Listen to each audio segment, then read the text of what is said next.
Hello बच्चों, let's read this question. Two fair dice are thrown. The numbers on them are taken as lambda and mu, and a system of linear equations x plus y plus z is equal to 5, x plus 2y plus 3z is equal to mu, and x plus 3y plus lambda z is equal to 1 is constructed. If p is the probability that the system has a unique solution, q is the probability that the system has no solution, then तो यहाँ पे देखो मैं चारों options में से सही option को सिलेक्ट करना है. स्टार्ट कर लेते हैं हम की कॉन्सेप्ट से. तो हम जानते हैं कि if system of linear equations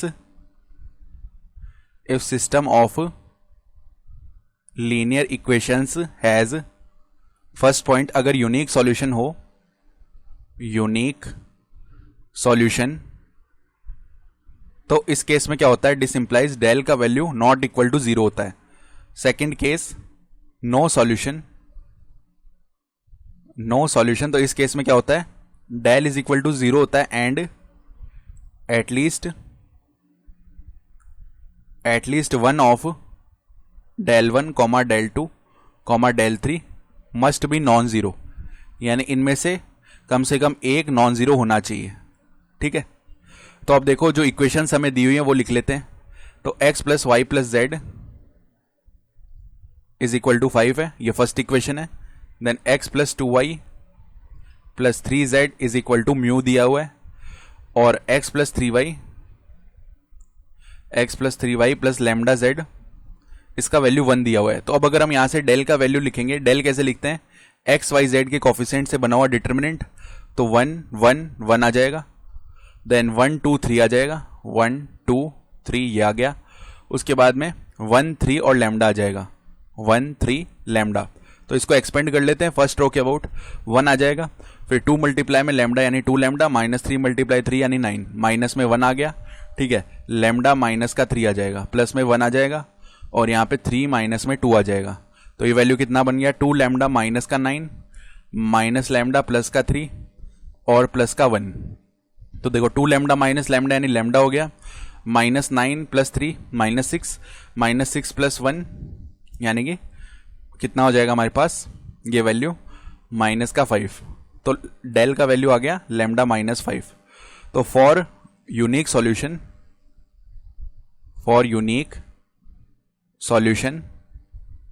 क्या बोल सकते हैं, डेल का value not equal to zero होना चाहिए, यानी lambda minus 5 not equal to zero. इसका मतलब है लैम्डा नॉट इक्वल टू 5 आना चाहिए. अब देखो डाइस हमने थ्रो किया, जिसपे यहाँ पे एक डाइस पे लैम्डा मार्क है, अब उस पे 5 नहीं आना चाहिए नो सॉल्यूशन के लिए. तो p प्रोबेबिलिटी क्या आ जाएगी, 5 नहीं आने की प्रोबेबिलिटी. तो एक डाइस पे 1 2 6 आ सकते हैं, और प्रोबेबिलिटी का फॉर्मूला क्या होता है, number of favourable outcomes upon number of total outcomes. तो क्या क्या आ सकते हैं, लैम्डा इज इक्वल टू 1 2 3 4 और 6 आ सकता है, यानी 5 वैल्यूज आ सकती है लैम्डा की. अपॉन में टोटल नंबर ऑफ आउटकम्स थे 6, तो p का वैल्यू आ गया 5/6. अब इसी तरीके से देखो फॉर नो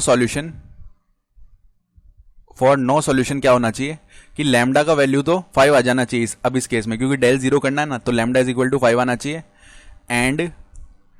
एंड यहां पे डिटर्मिनेंट अगर हम इस d1 को 0 कर दें, सॉरी d1 को नॉट इक्वल टू 0 करना है क्योंकि नॉन जीरो चाहिए ना, तो d1 कैसे बनाएंगे, देखो कॉन्स्टेंट्स को फर्स्ट कॉलम में रख देंगे. तो 5 म्यू 1, उसके बाद में 1 2 3 आ जाएगा, और क्या आ जाएगा 1 3 लैम्डा. तो 1 3 लैम्डा का वैल्यू 5 है, ये नॉट इक्वल टू 0 होना चाहिए. तो यहां से इसको सॉल्व कर लिया, 5 और मल्टीप्लाई में कितना आ जाएगा, 10 माइनस में 9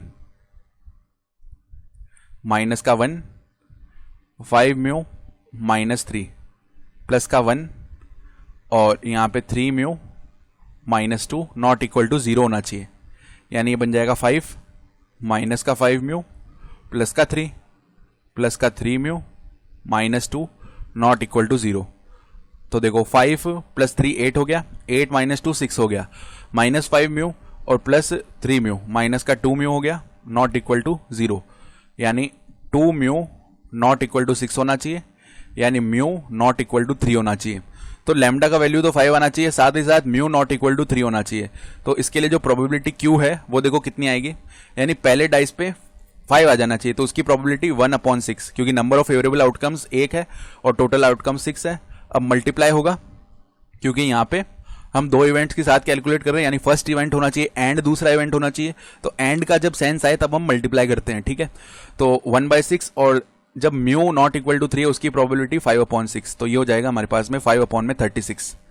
तो पी का वैल्यू तो आ गया है कितना, पी का वैल्यू हम लिख चुके हैं 5/6 और क्यू का वैल्यू कितना 5/36। तो ऑप्शन जो ए है वो सही हो जाएगा।